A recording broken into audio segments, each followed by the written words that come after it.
welcome to our English lesson. Now, today in our English,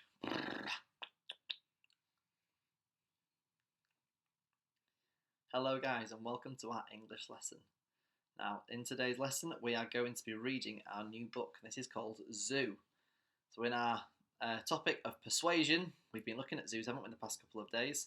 Looking at the flaws of zoos, so the good things about them, and we've been looking at the history and really what is it a good thing that all these animals are kept behind bars. Now, this is a book by Anthony Brown.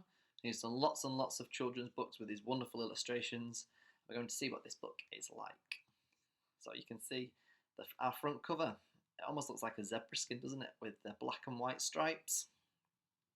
You can see this looks like the mum, the dad, and the two boys. Now, in this book, I would like you to really listen to the words that we're saying, but as well be looking at some of the pictures. I want you to think about as well.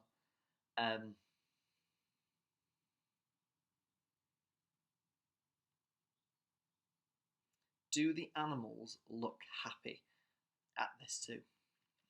Now let's read the blurb. Dad, mum, and two brothers spend a day at the zoo, looking at the animals in the cages. Or is it the animals that are looking at them? That's quite interesting. So I want us to think about that when we're looking at some of the pictures. Is it the animals that are looking at them? Not sure what that means. So it starts off by saying, my family. So me, my brother, Dad, and Mum. Last Sunday we all went to the zoo. Me and my brother were really excited. But there were masses of cars on the road, and it took ages to get there. After a while, Harry and I got really bored, so we had a fight. Harry started crying and Dad told me off. It's not fair, he never tells Harry off. It's always my fault. What kind of jam do you get stuck in? Asked Dad. Don't know, said Harry.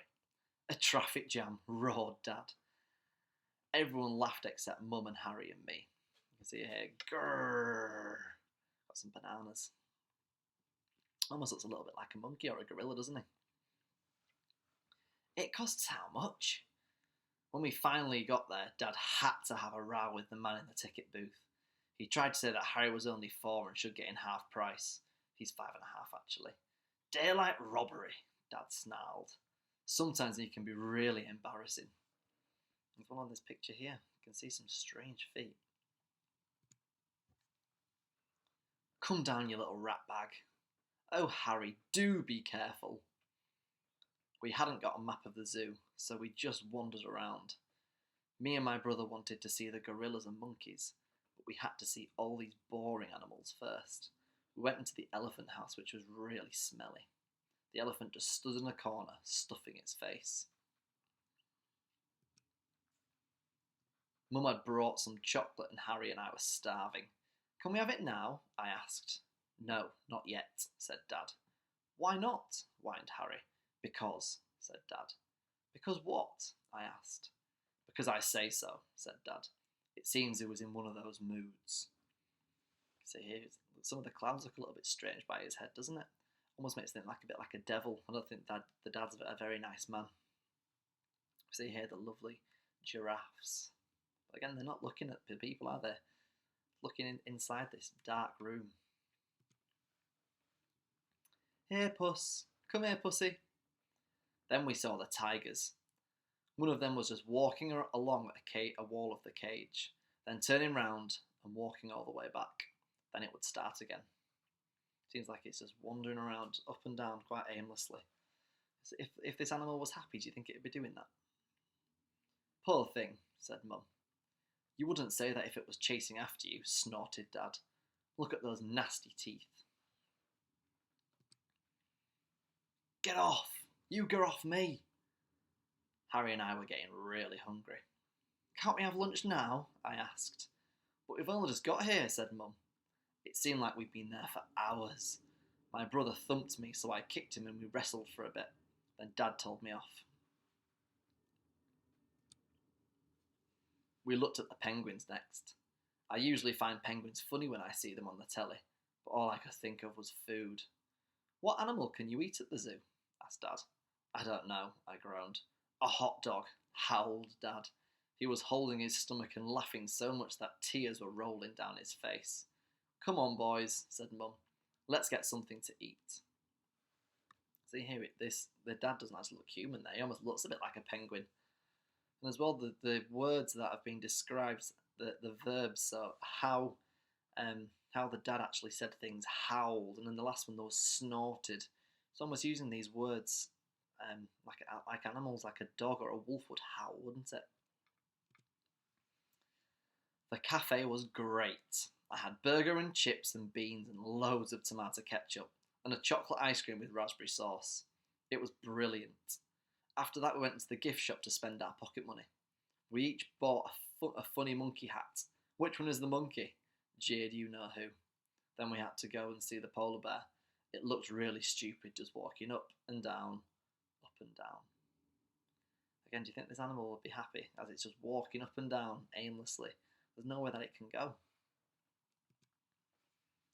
Next we saw the baboons, and they were a bit more interesting. Two of them had a fight. They remind me of someone, said Mum. I can't think who. See, they're having a fight as well with the monkey hats on. They almost look like they're monkeys, don't they? Or they're baboons. The orangutan crouched in a corner and didn't move. We tried shouting at it and banging on the glass, but it just ignored us. Miserable thing. And that doesn't really look like it's a very happy orangutan, does it? Then on this page here, you can see the two boys here and Harry with their monkey hats on. But then we've got almost looks like a cat up here. We've got this man over here who's got a strange looking face. Over here looking like a bit like a monkey. Hey, look at that one. Finally we found the gorillas. They were quite good. Of course, Dad had to do his King Kong impersonation, but luckily we were the ones there. Then it was time to go home. In the car, Mum asked us what was the best bit of the day. I said the burger and chips and beans, and Harry said the monkey hats. Dad said the best bit was going home, and asked her what was for dinner. I don't think the zoo really is for animals, said Mum. I think it's more for people.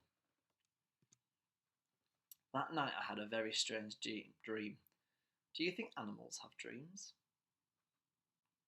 And that is the end of our book. So guys, I've got some questions that I want to ask you about our book. So look closely at the animals in the illustrations. Do any of the creatures seem like they're paying attention to the humans visiting the zoo?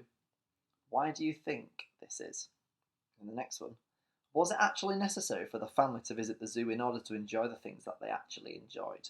So if I go back a little bit, it says the favourite part was the going home, really. And another part was the burger and chips and beans, and then Harry said the monkey hats. Could they have maybe not gone to the zoo and done all the favourite things? And then finally, who do you think seems more wild? Do you think the animals were more wild, or do you think that the humans in the story were a bit more wild? I'm going to have a bit of a quiz on teams for these 3 questions. I want to see what your ideas are. And then your next task, there is some examples on teams of some arguments against zoos. So using your newfound knowledge about zoos, and in particular this zoo, do the animals look happy here? So now I want you to formulate a list of arguments about how zoos are maybe not that good, how maybe animals shouldn't be locked away in zoos. There are some examples, like I've just said, on teams, or you might want to do your own research. I want some arguments against zoos today. Again, you can present this however way that you'd like. Make sure that you take a picture of it or upload it onto your teams, and I'm excited to see some of the arguments that you come up with. Alright guys, I'll see you in the next one.